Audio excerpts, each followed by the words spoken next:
Hello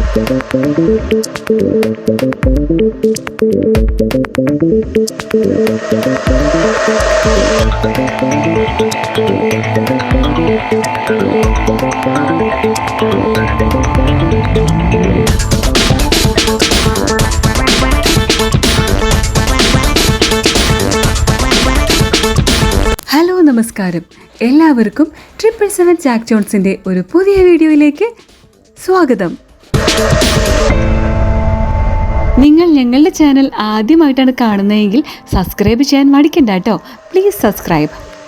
ഇന്നത്തെ നമ്മുടെ യാത്ര എന്ന് പറയുന്നത് വളരെ ശാന്തവും പ്രകൃതി രമണീയവുമായിട്ടുള്ള ഒരു സ്ഥലത്തേക്കാണ്. മഴ തുടങ്ങിയിട്ടുള്ള ഈ ക്ലൈമറ്റിൽ കാണാൻ കഴിയുന്ന ഏറ്റവും മനോഹരമായിട്ടുള്ള ഒരു പ്രദേശമാണിത്. പോകുന്ന വഴിയിലെ കാഴ്ചകൾ കാണുമ്പോൾ തന്നെ മനസ്സിലായിരിക്കും അല്ലേ, എന്തായിരിക്കും നമ്മൾ എത്തിച്ചേരാൻ പോകുന്ന സ്ഥലത്തിൻ്റെ ഭംഗിയെന്ന്.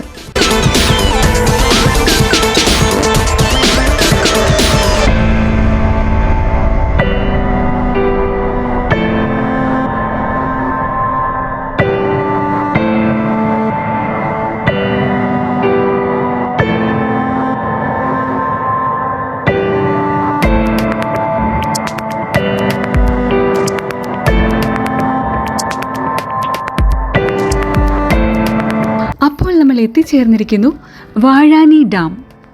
ഇത്തവണ വെക്കേഷൻ വന്നപ്പോൾ എൻ്റെ വീട്ടിലേക്ക് പോയപ്പോൾ, വടക്കാഞ്ചേരിയാണ് എൻ്റെ വീട്, വടക്കാഞ്ചേരി അടുത്തുള്ള എല്ലാ സ്ഥലങ്ങളും ഒന്ന് എക്സ്പ്ലോർ ചെയ്യണമെന്ന് തോന്നി. ആദ്യമായിട്ട് തിരഞ്ഞെടുത്തത് വാഴാനി ഡാമാണ്.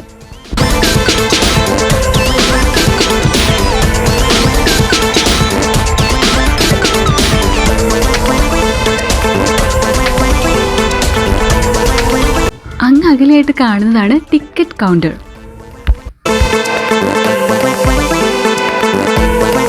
ഇടയ്ക്കൊക്കെ ഇങ്ങോട്ട് വരാറുള്ള സ്ഥലം തന്നെയാണ്. വളരെ ചെറുപ്പത്തിൽ കാണുമ്പോഴും ഈ മരം ഇവിടെ തന്നെ ഉണ്ടായിരുന്നു.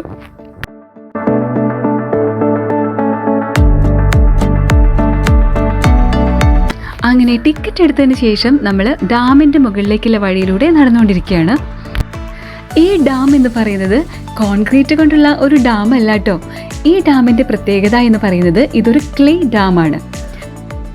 അതായത് വളരെ നാളുകൾക്ക് മുമ്പ് പൂർണ്ണമായും മണ്ണ് ഉപയോഗിച്ച് നിർമ്മിച്ചിട്ടുള്ള ഡാം. എന്തായാലും ഞങ്ങളിവിടെ എത്തിയപ്പോൾ ഏകദേശം നല്ലൊരു മഴയൊക്കെ കഴിഞ്ഞ് നല്ലൊരു കൂളായിട്ടുള്ള അറ്റ്മോസ്ഫിയർ ആണ്.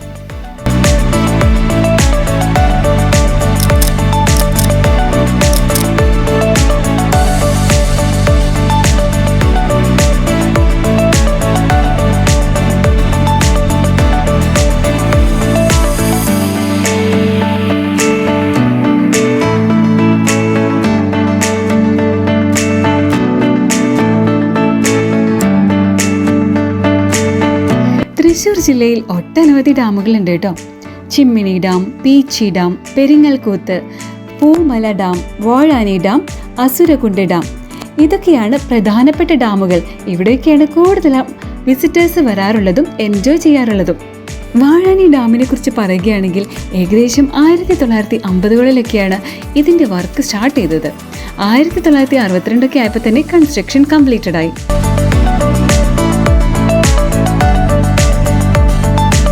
ഡാം എന്നൊക്കെ പറയുമ്പോൾ വെള്ളം നിറഞ്ഞു കിടക്കുന്ന ഒരു ചിത്രമായിരിക്കും എപ്പോഴും മനസ്സിലല്ലേ. ഞാനും അങ്ങനെ തന്നെ വിചാരിച്ച വന്നത്. പക്ഷേ ഇപ്പോൾ ഒരു അപൂർവ കാഴ്ച കാണാൻ പറ്റി. മഴ തുടങ്ങിയതേ ഉള്ളൂ, അതുകൊണ്ടായിരിക്കാം ഡാമിലെല്ലാം വെള്ളം ഇത്രയേ ഉള്ളൂ. വടക്കാഞ്ചേരി പുഴയിലെ വെള്ളമാണ് ഈ റിസർവോയിൽ സംഭരിച്ചു വെച്ചിരിക്കുന്നത്. വാഴാനിയോട് ചേർന്ന് കിടക്കുന്ന പരിസര പ്രദേശങ്ങളിലേക്കുള്ള ഇറിഗേഷൻ ആൻഡ് ഡ്രിങ്കിംഗ് പർപ്പസിനാണ് ഈ വെള്ളം ഉപയോഗിക്കുന്നത്.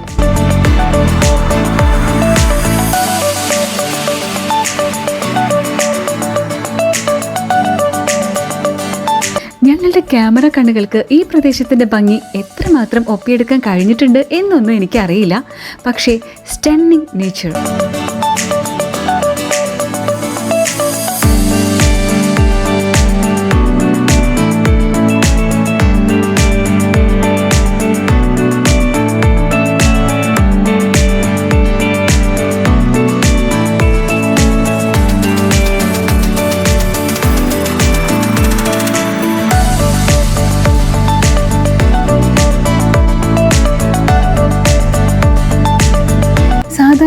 മഴക്കാലത്ത് വെള്ളമൊക്കെ ഉള്ള സമയത്താണെങ്കിൽ ഈ ഭാഗത്തേക്കൊന്നും നമുക്ക് ഇറങ്ങാനേ പറ്റില്ല, അനുവദനീയവുമല്ല. എന്നാൽ ഇപ്പോഴാണെങ്കിൽ നമുക്ക് ഇവിടേക്ക് ഇറങ്ങാനും നടക്കാനും എല്ലാം തന്നെ ഒരവസരം ഉണ്ടായിരുന്നു. വടക്കാഞ്ചേരിയിൽ നിന്ന് ഏകദേശം 10 കിലോമീറ്റർ ഉള്ളിലേക്കായിട്ടാണ് ഈ വാഴാനി എന്ന സ്ഥലം. ഈ പരിസരത്തൊക്കെ ഉള്ളവരാണെങ്കിൽ മസ്റ്റായിട്ട് വാച്ച് ചെയ്യേണ്ട ഒരു സ്ഥലങ്ങളിൽ ഒന്നാണിത്.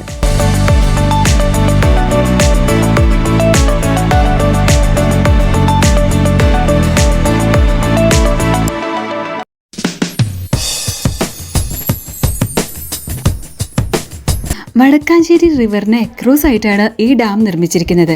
ഇനി ഇതിലെ വെള്ളത്തിൻ്റെ കപ്പാസിറ്റി അറിയണ്ടേ? 18.123 ക്യൂബിക് മീറ്റർ ആണ് ഇതിൻ്റെ വെള്ളത്തിൻ്റെ കപ്പാസിറ്റി.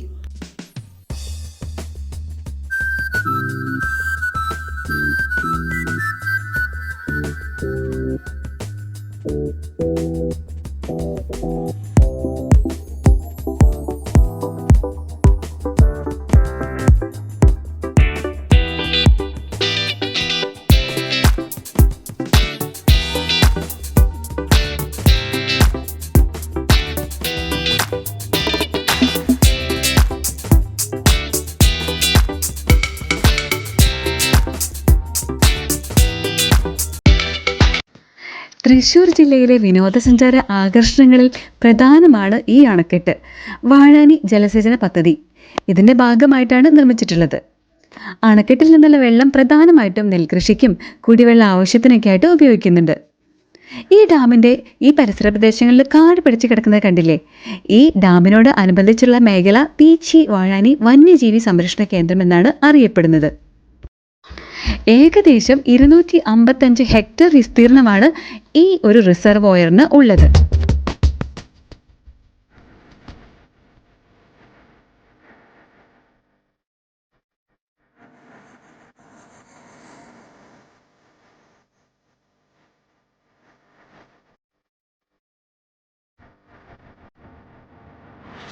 ഇനി നമ്മൾ ഡാമിന് മുകളിലൂടെയുള്ള യാത്രയാണ്. സാധാരണഗതിയിൽ ഈ തിരക്കൊന്നും അല്ലാട്ടോ ഇവിടെ ഉണ്ടായിരുന്നത്. ഇപ്പം എന്താണെന്ന് അറിയില്ല, മഴയൊക്കെ ആയതുകൊണ്ടായിരിക്കാം തിരക്കധികം അനുഭവപ്പെട്ടില്ല. വൈകുന്നേരം സമയമാണിപ്പോൾ. ഈ ഒരു സ്ഥലത്തിൻ്റെ സ്ട്രൈക്കിംഗ് ഫീച്ചേഴ്സിൽ ഒന്ന് എന്താന്ന് പറയട്ടെ, ഒരു പ്രത്യേക സൈലൻസ്.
വാഴാനി ഡാം ഇത് മണ്ണ് കൊണ്ട് കെട്ടിണ്ടാക്കിയ ഡാമാണ്. അത് കോൺക്രീറ്റ് ഒന്നും ഉപയോഗിച്ചിട്ടില്ല, വെറും മണ്ണുകൊണ്ട് കെട്ടിണ്ടാക്കിയ ഡാം. എത്രയോ കൊല്ലങ്ങൾ മുമ്പ് ഉണ്ടാക്കിയിട്ടുള്ള ഡാമാണ്. ഇതെല്ലാം തന്നെ ഡാമിന്റെ മുകളിൽ നിന്ന് താഴേക്കുള്ള കാഴ്ചയാണ്.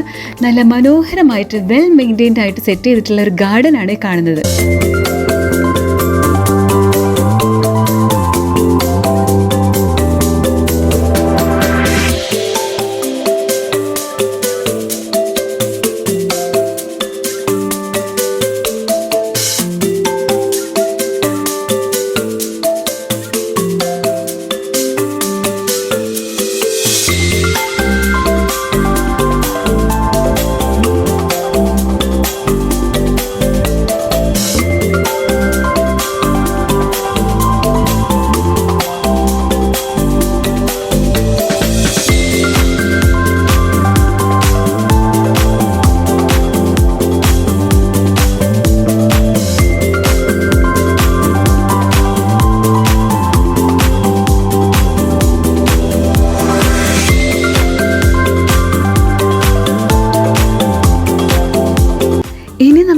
പോകുന്നത് ഹാങ്ങിങ് ബ്രിഡ്ജിലൂടെയുള്ള യാത്രയ്ക്ക് വേണ്ടിയിട്ടാണ്.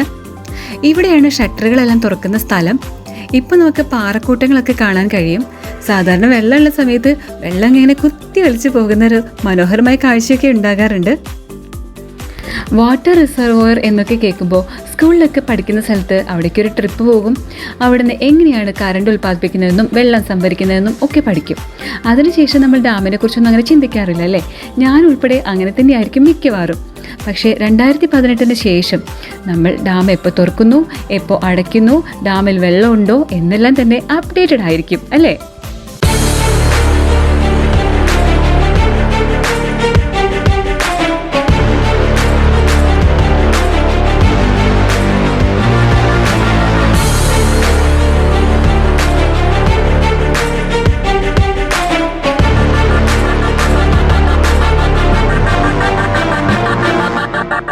ഈ ഹാങ്ങിങ് ബ്രിഡ്ജിലൂടെയുള്ള യാത്ര ഏറ്റവും മനോഹരമാക്കുന്നത് ഈ റിസർവോയറിൽ നിന്നും വെള്ളം തുറന്നുവിടുമ്പോഴാണ്. കാരണം മറ്റൊന്നുമല്ലല്ലോ, നല്ല ഗാംഭീര്യമുള്ള വെള്ളത്തിൻ്റെ ശബ്ദവും ജലാംശമുള്ള കാറ്റും എല്ലാം കൂടിയാകുമ്പോൾ ഈ ഹാങ്ങിങ് ബ്രിഡ്ജിലൂടെ നടക്കുന്നത് ഒരു പ്രത്യേക അനുഭവം തന്നെ ആയേനെ.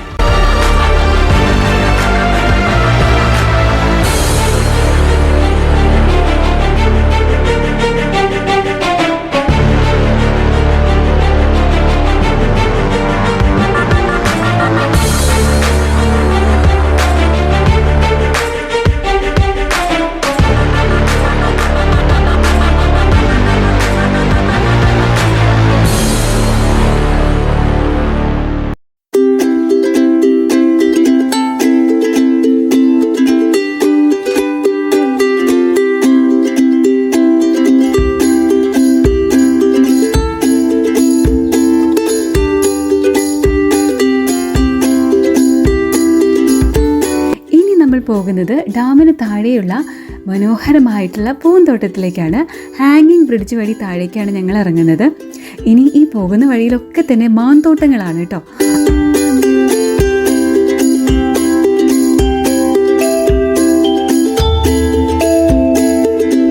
ഇവിടെ നിറച്ച് മാങ്ങകൾ എടുക്കുന്നുണ്ട്.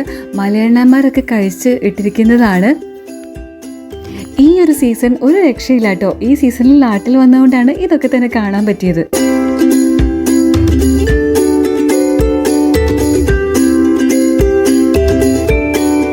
അങ്ങനെ സ്പിൽ വേ ക്രോസ് ചെയ്തിട്ട് ഞങ്ങൾ ഗാർഡനിലേക്ക് എത്തിക്കൊണ്ടിരിക്കുകയാണ്.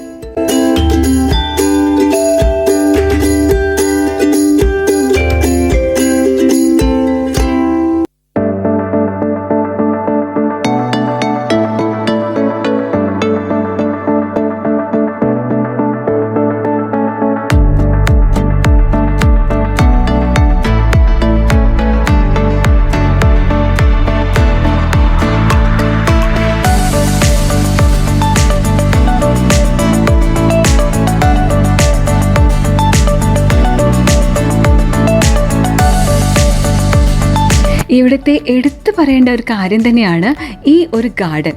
പല കളേഴ്സിലുള്ള ഇലകളും പൂക്കളും നല്ല വൃത്തിയായിട്ട് മാനേജ് ചെയ്ത് വെച്ചിട്ടുണ്ട്. കുട്ടികൾക്ക് കളിക്കാനുള്ള സ്ഥലം ഇഷ്ടം പോലെയുണ്ട്. പ്രായഭേദമന്യേ ചെലവഴിക്കാൻ കഴിയുന്ന ഒരു പാർക്ക് കൂടിയാണ് ഇത്.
ഇതൊക്കെയാണ് വാഴാനി ഡാം കാഴ്ചകൾ. നിങ്ങൾക്ക് ഈ വീഡിയോ ഇഷ്ടപ്പെട്ടാൽ please like, share and subscribe ചെയ്യാൻ മറക്കരുത് കേട്ടോ. നിങ്ങളുടെ സബ്സ്ക്രിപ്ഷൻ ഞങ്ങൾക്ക് വലിയ പ്രോത്സാഹനം തന്നെയാണ്. ചെറിയ ചെറിയ കാഴ്ചകളും വലിയ സന്തോഷങ്ങളുമായി നമുക്ക് വീണ്ടും കാണാം. അതുവരേക്കും signing off 777 at Jack Jones.